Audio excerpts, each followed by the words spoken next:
Hello friends, welcome to my YouTube channel. സുശാന്താണ്. എല്ലാവരും സുഖമായിരിക്കുന്നു എന്ന് വിശ്വസിക്കുന്നു. അപ്പോൾ ഇന്നത്തെ ട്രേഡിംഗ് അവസാനിച്ചു. ബുധനാഴ്ച എക്സ്പയറിക്ക് തൊട്ട് മുന്നേ ഉള്ള ദിവസം. അതുപോലെ തന്നെ ഈ വർഷത്തെ അവസാനത്തെ ട്രേഡിംഗ് വീക്ക്, അവസാനത്തെ എക്സ്പയറി നാളെ. സോ ഒരുപാട് ആക്ഷൻസ് മാർക്കറ്റിൽ നടന്നു. പക്ഷേ ആക്ഷൻസ് നോക്കിക്കഴിഞ്ഞാൽ നിഫ്റ്റിയുടെ പോയിന്റ്സ് വൈസ് നോക്കിക്കഴിഞ്ഞാൽ ഓൺലി ഒരു 100 പോയിന്റ്സിൻ്റെ ഇടയിലായിരുന്നു നിഫ്റ്റി കംപ്ലീറ്റ് ആയിട്ട് ട്രേഡ് ചെയ്തുകൊണ്ടിരുന്നത്. സോ 17,213 ഇന്ന് നിഫ്റ്റി അവസാനിച്ചിരിക്കുന്നു. ഏകദേശം 19 പോയിന്റിൻ്റെ നഷ്ടത്തോടു കൂടിയാണ് അവസാനിപ്പിച്ചത്. സെൻസെക്സിൽ 90 പോയിന്റ് നഷ്ടം. വിദേശ ധനകാര്യ സ്ഥാപനങ്ങൾ ഇന്ന് വീണ്ടും ഒരു സെല്ലിംഗ് മോഡിലേക്ക് പോയി. 975 കോടി രൂപയുടെ സെല്ലിംഗ് അവർ നടത്തിയിരിക്കുന്നു.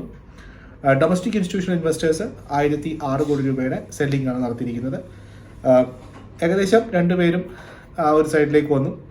കൂടുതൽ കാര്യങ്ങൾ ഈ വർഷം ഈ സമയത്ത് മാർക്കറ്റ് നടക്കാൻ സാധ്യതയുണ്ട്. കാരണം ഒന്ന്, ഏഷ്യൻ മാർക്കറ്റ്സിലും അതുപോലെ തന്നെ US മാർക്കറ്റും നോക്കിക്കഴിഞ്ഞാലും ക്യൂസ് വളരെയേറെ ഒന്നുമില്ല. ഒരു ഹോളിഡേ മൂഡിൽ തന്നെയാണുള്ളത്. ഇപ്പോഴും ഡോ ജോൺസും S&P 500ഉം ഇൻഡസ്ട്രിയൽ ഒക്കെ ഒരു ഫ്ലാറ്റ് നോട്ടിലാണ് ക്ലോസ് ചെയ്യുന്നത്. പിന്നെ കൂടുതലും പോർട്ട്ഫോളിയോ റീസ്ട്രക്ചറിങ്ങിൻ്റെ സമയമാണ്.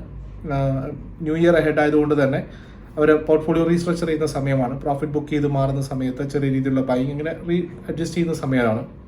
രണ്ടാമത്തത്, മിഡ് ക്യാപ്പിലും സ്മോൾ ക്യാപ്പിലും ഇന്നലെ നമ്മൾ പറഞ്ഞു ഇൻഡെക്സ് 100 പോയിന്റിൻ്റെ ഇടയിലായിരുന്നുവെങ്കിലും സ്റ്റോക്ക് സ്പെസിഫിക് ഒരുപാട് സ്റ്റോക്കുകൾ നല്ല രീതിയിലുള്ള മൂവ്മെൻറ്റ് ഇന്ന് കാണിച്ചു. നമ്മുടെ സ്വിംഗ് ഇസ് കിങ് എന്ന് പറയുന്ന സജഷനിലുണ്ടായ സ്റ്റോക്ക് തന്നെ ഏകദേശം 70-75 പോയിന്റൊക്കെ അപ്സൈഡ് നിന്ന് വരികയുണ്ടായി.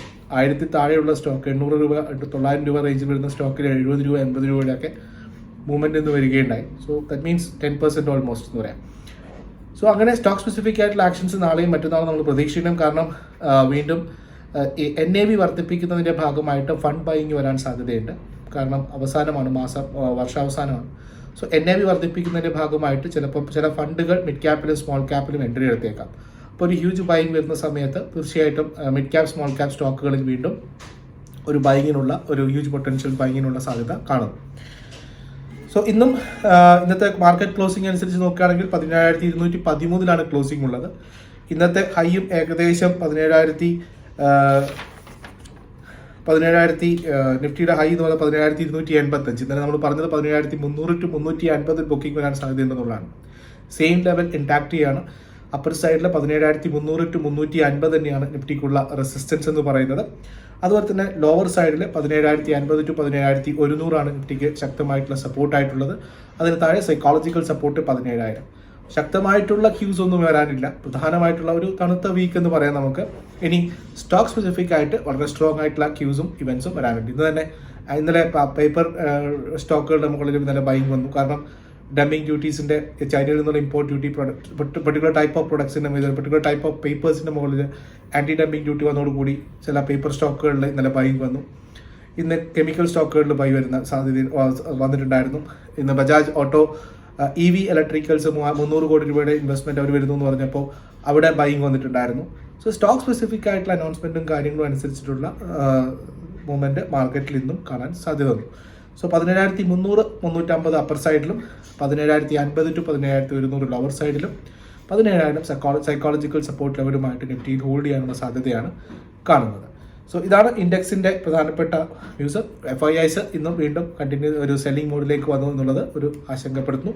ഇന്ന് ലോവർ ലെവലിൽ നിന്നും അവസാനത്തെ ഒരു അരമണിക്കൂറിൽ ചെറിയ രീതിയിലുള്ള പ്രോഫിറ്റ് ബുക്കിംഗ് കണ്ടു എന്നുള്ളത് അങ്ങനെയാണ് ക്ലോസ് ചെയ്തിരിക്കുന്നത്. ഇപ്പോൾ ഡൽഹിയിൽ നിന്നും മറ്റുള്ള ആളുകളിലും ഒമിക്രോണിൻ്റെ കേസുകൾ വർദ്ധിക്കുന്നതായിട്ടും കാണുന്നു. സോ അതും ഒരു സൈഡിൽ ചെറിയൊരു ആശങ്കയ്ക്ക് വകയുള്ളതായി കാണുന്നു. സംസ്ഥാനങ്ങൾ കൂടുതൽ റെസ്ട്രിക്ഷൻസിലേക്ക് പോകുന്നു എന്നുള്ളതും നമ്മൾ ആശങ്കപ്പെടുത്തുന്ന ഒരു കാര്യമാണ്. പക്ഷേ അത്രമാത്രം മാർക്കറ്റ് അത് റിസ്ക്. കൂടുതൽ ഫാർമ കമ്പനികളിൽ ഇന്ന് നല്ല രീതിയിലുള്ള ഒരു ഇഫക്റ്റ് കണ്ടു. കൂടുതൽ ഫാർമ കമ്പനികൾ കോവിഡ് റിലേറ്റഡ് മെഡിസിൻസുമായിട്ട് മുന്നോട്ട് വരുന്നു. അതിനുള്ള അപ്രൂവൽ കാത്തു നിൽക്കുന്നു എന്നുള്ള വാർത്തയാണ് ഫാർമ കമ്പനികളിൽ ഇന്ന് പൊതുവേ ഉള്ള ഒരു ബൈങ് സൃഷ്ടിച്ചതെന്ന് കാണാം. സോ ഇതൊക്കെയാണ് പ്രധാനപ്പെട്ട ക്യൂസ്. നമുക്ക് മറ്റുള്ള സ്റ്റോക്ക് സ്പെസിഫിക് ആയിട്ടും സെക്ടർ സ്പെസിഫിക് ആയിട്ടുള്ള ന്യൂസുകൾ എന്തൊക്കെയാണെന്ന് നമുക്കൊന്ന് നോക്കാം. അതുപോലെ തന്നെ ഫാർമ കമ്പനികളിൽ കണ്ടിന്യൂസ് ആയിട്ടൊരു അപ്സൈഡിന് സാധ്യത. ഇത്രയും കമ്പനികൾ കോവിഡ് റിലേറ്റഡ് മെഡിസിൻസുമായിട്ട് വരാൻ കാത്തു നിൽക്കുന്നുള്ളതാണ്. അതിൽ സൺഫാർമയുണ്ട്, Cipla, doctor Reddy's, Natco pharma, Torrent pharma, Aurobindo pharma, JB chemicals, Strides pharma, ഇത്രയും കമ്പനികൾ ഈ പറയുന്ന കോവിഡ് റിലേറ്റഡ് മെഡിസിൻസുമായിട്ട് കാത്തു നിൽക്കുകയാണ്. സോ സ്വാഭാവികമായിട്ടും അവിടെ ആ ഒരു എക്സ്പെക്റ്റേഷനിൽ ബൈങ് വരാം. അതുപോലെ തന്നെ M&M ഇന്ന് നടത്തിയിരിക്കുന്ന ഒരു ബൈ ഏകദേശം റിന്യൂ സൺലൈറ്റ് എനർജി എന്ന് പറയുന്ന കമ്പനിയിൽ 31.2% സ്റ്റേക്കാണ് മഹീന്ദ്ര ആൻഡ് മഹീന്ദ്ര ഏറ്റെടുത്തിരിക്കുന്നത്. റെയ്മണ്ട് അവരുടെ റിയൽ എസ്റ്റേറ്റിൻ്റെ സബ് ഡിവിഷനുമായിട്ട് ബന്ധപ്പെട്ട വാർത്തകൾ, നമ്മൾ എഞ്ചിനീയറിംഗ് സബ് ഡിവിഷൻ, ടെക്സ്റ്റൈൽ ഈ പറയുന്ന സബ് ഡിവിഷൻ റീസ്ട്രക്ചറിങ്ങിൻ്റെ ഭാഗം നമ്മൾ ഓൾറെഡി മാർക്കറ്റ് ഔട്ട്ലുക്കിൽ പറഞ്ഞതാണ്. അവർ സബ്സിഡിയറി റിയൽ എസ്റ്റേറ്റ് ഓപ്പറേഷൻ എക്സ്പാൻഷനുമായിട്ട് മുന്നോട്ട് പോകുന്നു. അതുപോലെ തന്നെ GMRന്റെ പ്രൊമോട്ടേഴ്സ് സ്റ്റേക്ക് ഇന്ന് കട്ട് ചെയ്തതായിട്ട് കണ്ടു. കാരണം 13.35% ഉണ്ടായിരുന്ന ഹോൾഡിങ്സ് 12.9% കുറച്ചിരിക്കുന്നു. സോ ഇങ്ങനെ ഈ പറയുന്ന പ്രധാനപ്പെട്ട, അതായത് 300 കോടി രൂപയുടെ ഇൻവെസ്റ്റ്മെന്റ് ബജാജ് ഓട്ടോയുടെ EV സെഗ്മെന്റ്, ഇലക്ട്രിക് വെഹിക്കിൾ സെഗ്മെന്റിൽ അവർ ഇൻവെസ്റ്റ് ചെയ്യാൻ തീരുമാനിച്ചു എന്ന വിവരം സ്റ്റോക്കിനെ ഇന്ന് വീണ്ടും കൊണ്ടുവന്നു ലൈം ലൈറ്റിൽ. ഈ പ്രധാനപ്പെട്ട മറ്റൊരു വാർത്ത മൾട്ടിപ്ലക്സ് ഷെയറുകളുമായിട്ട് ബന്ധപ്പെട്ടിട്ടാണ്. ഇന്നലെ മുതലേ ഡൽഹിയിൽ ഒരു നിയന്ത്രണം വരുന്നതോടുകൂടി മൾട്ടിപ്ലക്സ് ഷെയറുകളിൽ ഒരു ബുക്കിംഗ് നമ്മൾ കണ്ടിരുന്നു. ഐനോക്സ് ലെഷർ അതുപോലെ തന്നെ PVR സ്റ്റോക്കുകളിൽ തന്നെ ഒരു ബുക്കിംഗ് നമ്മൾ കണ്ടതായിരുന്നു. ഇപ്പോൾ വരുന്ന പുതിയ വാർത്ത എന്താണെന്ന് വെച്ച് കഴിഞ്ഞാൽ മൾട്ടിപ്ലക്സ് ഷെയറുകളിൽ കണ്ടിന്യൂസ് ആയിട്ടുള്ള ഇടിവ് തുടരാനുള്ള സാധ്യതയാണ്. കാരണം ഡിസംബർ അവസാനം ജനുവരി ഫസ്റ്റോട് കൂടി നിശ്ചയിച്ചിരുന്ന പല പ്രധാനപ്പെട്ട മൂവി റിലീസുകൾ മാറ്റിവെക്കുന്നതായിട്ടാണ് കാണുന്നത്. അതുപോലെ തന്നെ കഴിഞ്ഞ ആഴ്ച വന്നിരിക്കുന്ന 83 എന്ന് പറയുന്ന മൂവിക്ക് ഇതുവരെ 100 ക്രോസ് ക്ലബിൽ പോലും എത്താനായിട്ടില്ല. കളക്ഷൻസ് വളരെ കുറവാണെന്നുള്ളതാണ്. സോ ഇപ്പോഴും അവർ 95 ക്രോർസ് എന്ന് പറയുന്ന ആ ഒരു ഫിഗറിൽ വന്നിട്ടേ ഉള്ളൂ. പ്രധാനമായിട്ടും ഒരു ബോളിവുഡ് മൂവീസൊക്കെ വരുന്ന സമയത്ത് 100 കോടി ക്ലബ്ബുകളൊക്കെ 1-2 ദിവസങ്ങൾ കൊണ്ട് തന്നെ വരുന്നതാണ്. പക്ഷെ ഇതുവരെ ഒരാഴ്ചയായിട്ട് പോലും 95 കോടി രൂപയിൽ നിൽക്കുന്നു എന്നുള്ളത് മൾട്ടിപ്ലക്സ് ഷെയറുകളെ കളക്ഷൻസിനെ ബാധിച്ചിട്ടുണ്ട്. സോ ഈ പൊതുവെ അതിന് പുറമെ ഈ പറയുന്ന റെസ്ട്രിക്ഷൻസും കൂടി വന്നു. ന്യൂ ഇയർ ഒരു പ്രധാനപ്പെട്ട സംഭവമായിരുന്നു ഈ കമ്പനികളെ സംബന്ധിച്ചിട്ട്. ആ സമയത്തും ഇനി വലിയ പ്രതീക്ഷയില്ല എന്ന് കണ്ടതോടുകൂടിയാണ് ഈ പറയുന്ന റവന്യൂവിൽ വലിയ ഇടിവ് വന്നിരിക്കുന്നത്. സോ വരുന്ന ദിവസങ്ങളിലും ഇതിൻ്റെ കാരണം കൊണ്ട് ചിലപ്പം PVR ഐനോക്സ് ലെഷർ എന്ന് പറയുന്ന കമ്പനിയുടെ ചെറിയ പ്രോഫിറ്റ് ബുക്കിംഗ് കണ്ടേക്കാം. ഇതൊരു നഷ്ടമാണെന്ന് വെച്ച് കഴിഞ്ഞാൽ അല്ല, കാരണം ഇത് വളരെ കണ്ടിന്യൂസ് ആയിട്ട് തിരിച്ചു വരുന്ന സമയത്ത് ഇതേപോലുള്ള ഓപ്പൺ ചെയ്യുന്ന സമയത്ത് കൂടുതലായിട്ടും കയറി വന്ന സ്റ്റോക്കുകളായിരുന്നു. പക്ഷേ ഇപ്പോൾ ആ ഒരു സെൻറ്റിമെൻറ്റ്സിൻ്റെ പുറത്ത് നെഗറ്റീവ് ആവുന്നു മാത്രം. സോ വരുന്ന ദിവസങ്ങളിൽ ഈ 2 സ്റ്റോക്കുകളിലും ഈ 2 സെക്ടറുകളിലും ഈ ഐനോക്സ് ലെഷറുള്ള PVR ഐനോക്സ് ലെഷർ പോലുള്ള കമ്പനികളിൽ ഒരു ബുക്കിംഗ് കണ്ടേക്കാം. ഇനി രണ്ടാമത്തത് വളരെ പ്രധാനപ്പെട്ട ഒരു കാര്യം, നാളെ മുതൽ അവസാന 30 മിനിറ്റിൽ അല്ലെങ്കിൽ ഒരു ഇൻഡെക്സ് റീബാലൻസിങ് നടക്കുന്നു. ക്വാർട്ടർലി റീബാലൻസിങ്ങിൻ്റെ ഭാഗമായിട്ട് ഇൻഡെക്സ് റീബാലൻസിങ് നടക്കുന്നു. ഇപ്രാവശ്യത്തെ കാരണം അവരുടെ വെയിറ്റേജ് സ്റ്റോക്കുകളിലുള്ള വെയിറ്റേജുകൾ അഡ്ജസ്റ്റ് ചെയ്യും എന്നാണ് അറിയപ്പെടുന്നത്. സോ അവസാനത്തെ 30 മണി നാളത്തെ അവസാനത്തെ മാർക്കറ്റ് ക്ലോസിങ്ങിന് ശേഷമാണ് ഈ അഡ്ജസ്റ്റിംഗ് വരുന്നത്. നാളെയും മറ്റന്നാളുമായിട്ടാണ് ഇതിൻ്റെ കാര്യങ്ങൾ നടക്കുക. സോ ചില സ്റ്റോക്കുകളിൽ ബൈയിങ് വരാനും ചില സ്റ്റോക്കുകൾ വെയിറ്റേജ് കൂട്ടുന്നതിൻ്റെ ഭാഗമായിട്ട് ബൈയിങ്ങും വെയിറ്റേജ് കുറക്കുന്നതിൻ്റെ ഭാഗമായിട്ട് സെല്ലിങ്ങും വരാനുള്ള സാധ്യതകളുണ്ട്. അപ്പോൾ ഇപ്രാവശ്യം 2 പ്രധാനപ്പെട്ട ബാങ്കിങ് സ്റ്റോക്കുകളും അതുപോലെ തന്നെ CPSE ഇൻഡെക്സ്, ഗവൺമെൻറ്റിൻ്റെ പബ്ലിക് സെക്ടർ യൂണിറ്റ് ബാങ്കുകളുടെ പബ്ലിക് സെക്ടർ യൂണിറ്റുകളുടെ ഷെയറുകളിലെ ഇൻഡെക്സുകളിലാണ് റീക്യാപ്പിംഗ് നടത്തുന്നത്. സോ അതിൻ്റെ ഭാഗമായിട്ട് ഈ പറയുന്ന സ്റ്റോക്കുകളിലാണ് പ്രധാനമായിട്ടും മാറ്റങ്ങൾ വരാൻ പോകുന്നതെന്നുള്ളതാണ്. ഒന്ന് പവർ ഗ്രിഡാണ്. പവർ ഗ്രിഡിൽ ഇപ്പോഴുള്ള വെയിറ്റേജ് 23.2 അത് വെയിറ്റേജ് 20 ആക്കിയിട്ട് കുറക്കുകയാണ് ചെയ്യുന്നത്. അതിൻ്റെ ഭാഗമായിട്ട് 73 മില്യൻ്റെ ഒരു സെല്ലിംഗ് വരാനുള്ള സാധ്യതയാണ് കാണുന്നത്.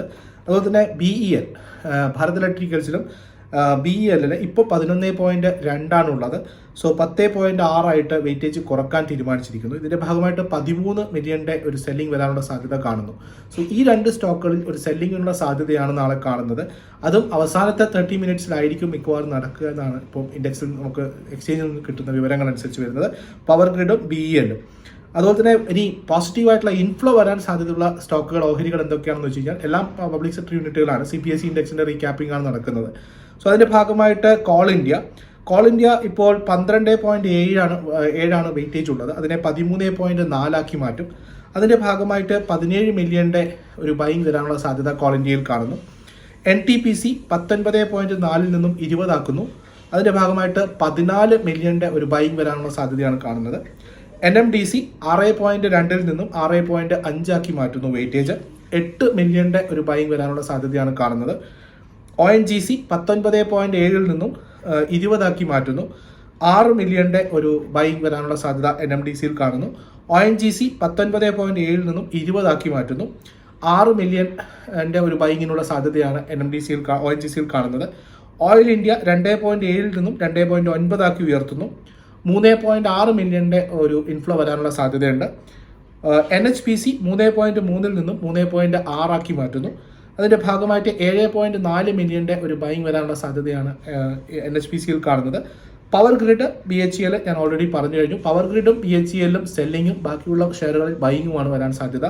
സോ പവർ ഗ്രിഡിൽ 73 മില്യൻ്റെ സെല്ലിങ്ങിന് സാധ്യതയുണ്ട്. BELന് 13 മില്യൻ്റെ സെല്ലിങ്ങിനും സാധ്യതയും കാണുന്നു. ബാക്കിയുള്ള ഷെയറുകൾ Coal India, NTPC, NMDC, ONGC, Oil India, NHPC ഷെയറുകളിൽ പ്രധാനമായിട്ടുള്ളൊരു ബൈങ് ആണ് കാണുന്നത്.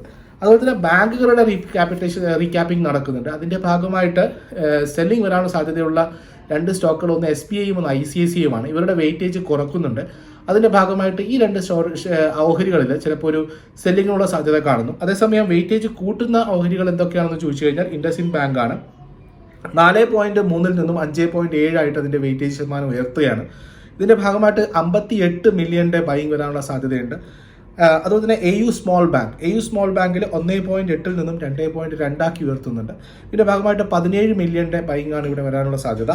HDFC 27.3 നിന്നും 27.7 ആക്കി ഉയർത്തുന്നു. ഇതിൻ്റെ ഭാഗമായിട്ട് 17 മില്യൻ്റെ ബൈങ് വരാനുള്ള സാധ്യതയുണ്ട്. ബന്ധൻ ബാങ്ക് 1.4 നിന്നും 1.8 ആക്കി ഉയർത്തും. 14 മില്യൻ്റെ ബൈങ്ങിനുള്ള സാധ്യതയാണ് കാണുന്നത്. ഫെഡറൽ ബാങ്ക് 1.4 നിന്നും 1.7 ആക്കി ഉയർത്തുന്നു. ഇതിൻ്റെ ഭാഗമായിട്ട് 13 മില്യൻ്റെ ബൈങ് വരാനുള്ള സാധ്യത കാണുന്നു. അവസാനമായിട്ട് IDFC ഫസ്റ്റ് ബാങ്കാണ്. IDFC ഫസ്റ്റ് ബാങ്കിൽ 1.2 നിന്നും 1.5 ആക്കി ഉയർത്തുന്നു. ഇതിൻ്റെ ഭാഗമായിട്ട് 12 മില്യൻ്റെ ബൈങ് വരാനുള്ള സാധ്യത IDFC ഫസ്റ്റ് ബാങ്കിലും കാണുന്നുണ്ട്. ഇതിനു പുറമെ ഈ CPSE ഇൻഡെക്സിനും ബാങ്കിങ് ഇൻഡെക്സിനും പുറമെ മറ്റ് കമ്പനികൾ, അതായത് ബൈങ് വരാൻ സാധ്യതയുള്ള ഇൻഡെക്സിൻ്റെ റീക്യാപ്പിംഗ് മൂലം ബൈങ് വരാൻ സാധ്യതയുള്ള കമ്പനികൾ എന്ന് പറയുന്നത് NBCC ആണ്. അതുപോലെ SGVN, NLC, Neyveli lignite corporation, ഇങ്ങനെയുള്ള കമ്പനികളിൽ ഈ 3 കമ്പനി NBCC, SGVN, അതുപോലെ തന്നെ NLC പോലുള്ള കമ്പനികളിലും ബൈങ്ങിനുള്ള സാധ്യതകൾ കാണുന്നു. ഇതാണ് നാളത്തെ പ്രധാനപ്പെട്ട ഒരു ഔട്ട്കമായിട്ട് പറയാനുള്ളത്. സോ വീണ്ടും ഇങ്ങനെയുള്ള കമ്പനികളെ ശ്രദ്ധിക്കുക. ഇതിൻ്റെ ഭാഗമായിട്ട് ഇനി ഇത് എക്സാക്റ്റ് നാളെ രാവിലെ മുതൽ ട്രാക്ക് ചെയ്യണമെന്നല്ല പറയുന്നത്. ഇൻഡെക്സ് റീബാലൻസിങ് നടക്കാൻ സാധ്യത അവസാനത്തെ 30 മിനിറ്റിലാണ്.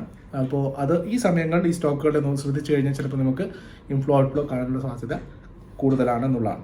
സോ ഇതൊക്കെയാണ് പ്രധാനപ്പെട്ട വാർത്തകൾ. ഇപ്പോൾ ഇനി ഇൻഡെക്സ് US നിന്ന് വരുന്ന വാർത്തകൾ വലിയൊരു ട്രേഡിംഗ് എക്സ്പെക്റ്റേഷൻ ഇല്ല. അതുകൊണ്ട് തന്നെ ഒരു തണുത്ത ട്രേഡിംഗ് സെഷനിലേക്ക് എക്സ്പെക്ട് ചെയ്യുന്നു. പക്ഷേ സ്റ്റോക്ക് സ്പെസിഫിക് ആയിട്ട് മൂവ് ചെയ്യാനുള്ള സാധ്യത വളരെ കൂടുതലാണ്. നമ്മൾ സ്വിംഗ് സ്കിങ്ങിൽ കണ്ടിന്യൂസ് ആയിട്ട് ഈ പറയുന്ന മൂവ്മെൻറ്റ് ട്രാക്ക് ചെയ്തിട്ടാണ് പോകുന്നത്. സോ അതിൻ്റെ ഭാഗമായിട്ട് നമുക്ക് കൃത്യമായിട്ടുള്ള പ്രോഫിറ്റ് ബുക്കിംഗ് സാധിക്കുന്നു എന്നുള്ളത് തന്നെയാണ്. അപ്പോൾ ഇങ്ങനെയുള്ള സ്റ്റോക്കുകൾ സജസ്റ്റ് ചെയ്യാനും നിങ്ങൾക്ക് ലൈവ് മാർക്കറ്റ് അപ്ഡേറ്റ്സുകൾക്കും അതുപോലെ തന്നെ സ്വിംഗ് സജഷൻസിനുമായിട്ട് ഞങ്ങളുടെ മാർക്കറ്റ് ആപ്പ് ഡൗൺലോഡ് ചെയ്യാവുന്നതാണ്. സുശാന്ത് സുരേൻ എന്ന് തന്നെയാണ് എൻ്റെ പേര്. പ്ലേ സ്റ്റോറിലും iOSലും ലഭ്യമാണ്. നിങ്ങൾക്ക് അത് ഡൗൺലോഡ് ചെയ്ത് ഇൻസ്റ്റാൾ ചെയ്യേണ്ട വിവരം ഡിസ്ക്രിപ്ഷനിൽ കൃത്യമായി കൊടുത്തിട്ടുണ്ട്. അതുവഴി ചെയ്യാവുന്നതാണ്. അല്ലെങ്കിൽ നിങ്ങളോടൊപ്പം ഡിമാറ്റ് അക്കൗണ്ടുകൾ ഓപ്പൺ ചെയ്യാൻ താല്പര്യമുള്ളവരെ സംബന്ധിച്ച് ഡിസ്ക്രിപ്ഷൻ ലിങ്കുകൾ ഉപയോഗിച്ച് അക്കൗണ്ടുകൾ ഓപ്പൺ ചെയ്യാവുന്നതാണ്. അതുവഴി നിങ്ങളൊരു ടെലിഗ്രാം ഗ്രൂപ്പിലേക്ക് എൻ്റർ ചെയ്യപ്പെടുകയും ചെയ്യും. സോ ഇതൊക്കെയാണ് പ്രധാനപ്പെട്ട വാർത്തകൾ. അപ്പോൾ വീണ്ടും നമ്മൾ ന്യൂ ഇയറോട് അടുക്കുന്നു. ന്യൂ ഇയർ പിക്കുകളുമായിട്ടും ന്യൂ ഇയർ സജഷൻസും സെക്ടർ അപ്ഡേറ്റ്സുമായിട്ട് നമുക്ക് വീണ്ടും കാണാം. ഇന്നലെ ഒരു ഷുഗർ സെക്ടറിൻ്റെ സ്റ്റോക്ക് റിലേറ്റഡ്, എത്തനോൾ റിലേറ്റഡ് സ്റ്റോക്കുകൾ തന്നു. അതിൽ ഒരുപാട് ആൾ ചോദിച്ചു എന്തുകൊണ്ട് ഈ സ്റ്റോക്ക് ഉൾപ്പെട്ടില്ല, ഇങ്ങനെയുള്ള സ്റ്റോക്കുകൾ എന്തുകൊണ്ട് വരുന്നില്ല എന്നുള്ളത്. അത് വന്നിരിക്കുന്നത് ഒരു റിപ്പോർട്ടാണ്. ആ റിപ്പോർട്ടിൽ പറഞ്ഞിരിക്കുന്ന ഓൾറെഡി കമ്പനികൾ എക്സ്പാൻഷൻ മോഡ്, അതായത് എത്തനോൾ പ്രൊഡക്ഷന് വേണ്ടിയിട്ട് കപ്പാസിറ്റി എക്സ്പാൻഡ് ചെയ്യാൻ ഓൾറെഡി തുടങ്ങിയിട്ടുള്ള കമ്പനികളോ അവർ എഗ്രിമെൻറ്റ് ആയിട്ടുള്ള കമ്പനികളോട് കാര്യങ്ങളാണ് രേഖപ്പെടുത്തിയിട്ടുള്ളത്. അങ്ങനെ ചെറിയ ഒരുപാട് ഷുഗർ കമ്പനികൾ എത്തനോൾ പ്രൊഡക്ഷനുമായിട്ട് ബന്ധപ്പെട്ടിട്ട് അവർ കപ്പാസിറ്റി എക്സ്പാൻഡ് ചെയ്യുന്നുണ്ട്. പക്ഷേ അതിൻ്റെ മേജർ ബെനിഫിഷ്യറി എന്ന രീതിയിലാണ് ഞാൻ അവതരിപ്പിച്ചത്. സോ അതുകൊണ്ടാണ് പല സ്റ്റോക്കുകളും വരാത്തത്. എത്തനോൾ പ്രൊഡ്യൂസ് ചെയ്തിട്ട് പോലും ആ ഒരു ലിസ്റ്റിൽ വരാത്തതിൻ്റെ കാരണം അതാണ്. കാരണം എല്ലാവരും അതിൽ പെട്ടിട്ടില്ല. മേജർ എക്സ്പാൻഷൻ നടത്തുന്ന കമ്പനികളും അവർ ലോൺ എഗ്രിമെൻ്റ് ഒക്കെ മേടിച്ച് വലിയ രീതിയിൽ എക്സ്പാൻഡ് ചെയ്യാനുള്ള സാധ്യതയുള്ളതും മേജർ ബെനിഫിഷ്യറിയായി മാറാൻ സാധ്യതയുള്ള കമ്പനികളെയാണ് ഞാനത് ഉൾപ്പെടുത്തിയിരിക്കുന്നത്. സോ ഇതുപോലുള്ള സെക്ടർ അപ്ഡേറ്റുകളും മറ്റും നിങ്ങൾക്ക് ലഭിക്കുന്നതിനായി ചാനൽ സബ്സ്ക്രൈബ് ചെയ്യുക. അതുപോലെ തന്നെ ഞങ്ങളുടെ മാർക്കറ്റ് ആപ്പും നിങ്ങൾക്ക് ഉപയോഗിക്കാവുന്നതാണ്. So anyway, have a nice day. നാളെ എക്സ്പയറിയാണ്, അതിൻ്റെ വോളറ്റാലിറ്റി കൂടുതലുണ്ടാവും. സോ ഓൾറെഡി ഇന്ന് അഡ്ജസ്റ്റ് ചെയ്തു. അതിൻ്റെ ഭാഗമായിട്ട് നാളെയും വോളറ്റാലിറ്റി നമുക്ക് എക്സ്പെക്ട് ചെയ്യാം. എല്ലാവർക്കും നല്ലൊരു ട്രേഡിംഗ് ദിവസം ആശംസിക്കുന്നു. അതുപോലെ തന്നെ നല്ലൊരു വീക്കെൻഡും വരുന്നേ ഉള്ളൂ. ഒരു ദിവസം കൊണ്ട് നമുക്ക് ട്രേഡിംഗ് ബാക്കിയുണ്ട്. So anyway, we are approaching the new year. Anyway, have a nice day, have a nice weekend.